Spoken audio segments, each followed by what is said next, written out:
like everyone else. I've used every type of anchor that's on the market. What I call by today's standards old generation anchors. A lot of experience with them all, and experience with inherent problems. We used to accept those problems. That was just part and parcel of anchoring.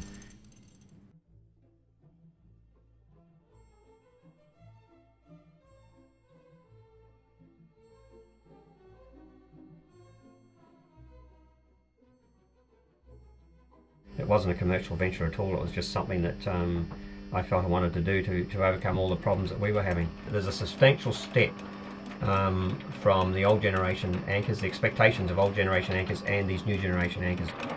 I mean, there's been a definite step forward in technology in terms of anchoring.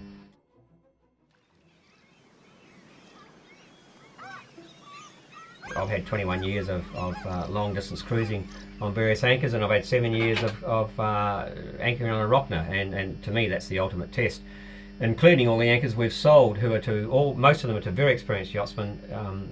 And we have nothing but good reports. Everyone who's got these anchors all come back and say they are far better than anything they've ever used before. We've never had a bad report.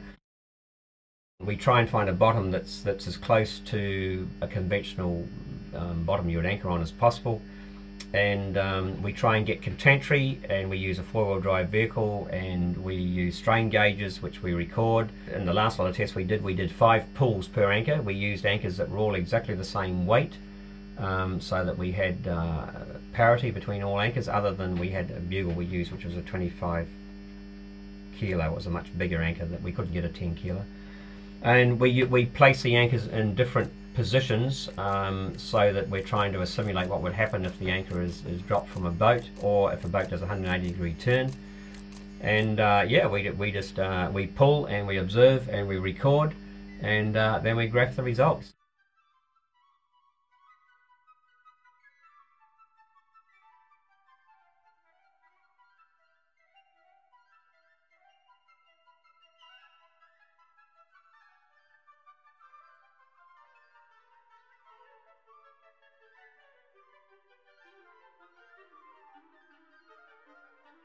Bruce is designed as a reasonably quick set anchor. However, it has very, very low holding power. Numerous independent tests done around the world over the years, US Coast Guard, British testing authorities, practical sailor. We know that Bruce has got a very low holding power. It's relatively unstable. When you pull it, rather than remain embedded, it will then come out. It's what we call a hop and skip. In fact, even testing authorities call it hop and skip process.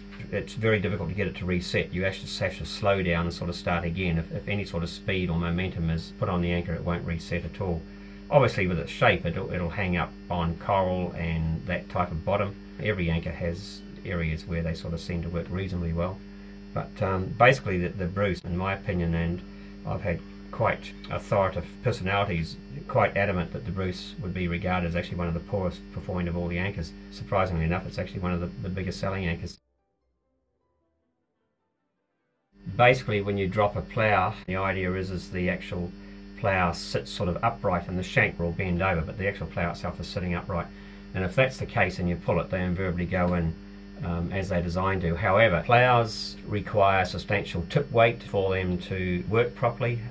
Tip weight means less steel and less projected area. The point of the plough is to encourage them to embed themselves and remain embedded, and that was a shape that was decided upon obviously 100 years ago. Just like, for example, a plough in a farmer's field, it's designed to go in and stay in. However, it's also designed to move through the substrate.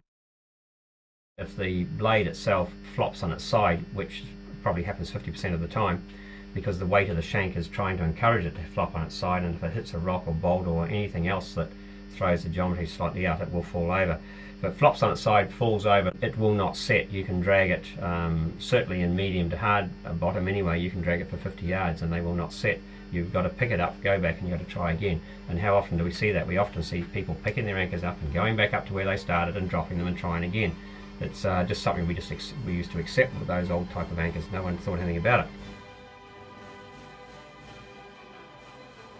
We claim that the anchor will penetrate and set within 1 metre. I've never seen the anchor drag any more than a metre before it's 100% set. Normally it actually sets in around about 600 mil. And that is any size anchor, whether we're talking about the 55 kilo or the small 4 or 6 kilo anchors, they all set almost instantly.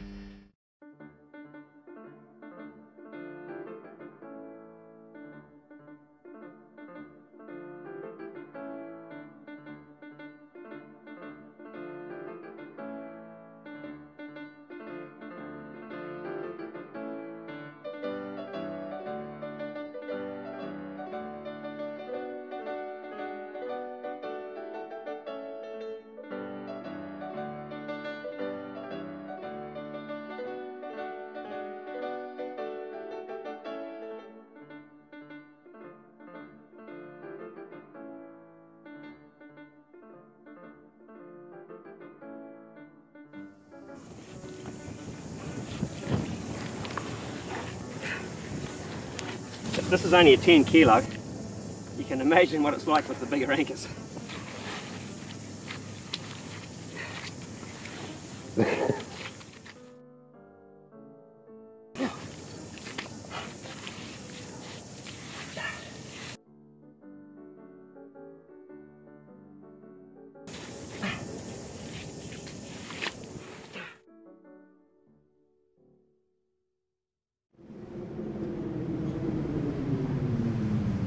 The original prototype we built in mild steel, we put about 10,000 miles on that. God knows how many hundred sets all around New Zealand, including the bottom end of the South Island and the fjords and down in Stewart Island.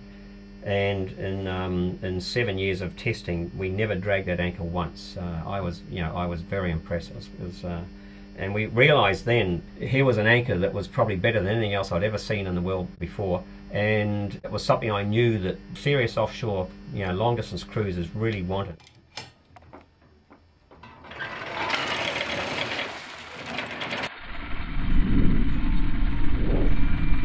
The dynamics of the anchor is when you drop the anchor onto the bottom, the roll bar will always put it into position on its side.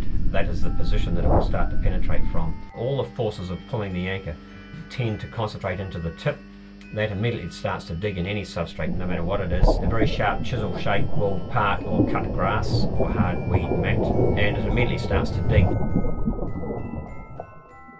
But the other reason why I thought that I decided the long-term cruiser was their market is because that's why I developed the anchor. I'm a long-term cruiser, and long-term cruisers are discerning yachtsmen who understand and know their gear. They do a lot of research.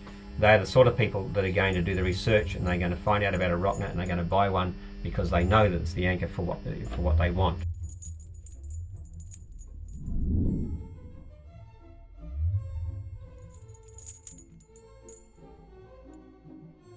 $10 kilo Rocna again, well and truly buried.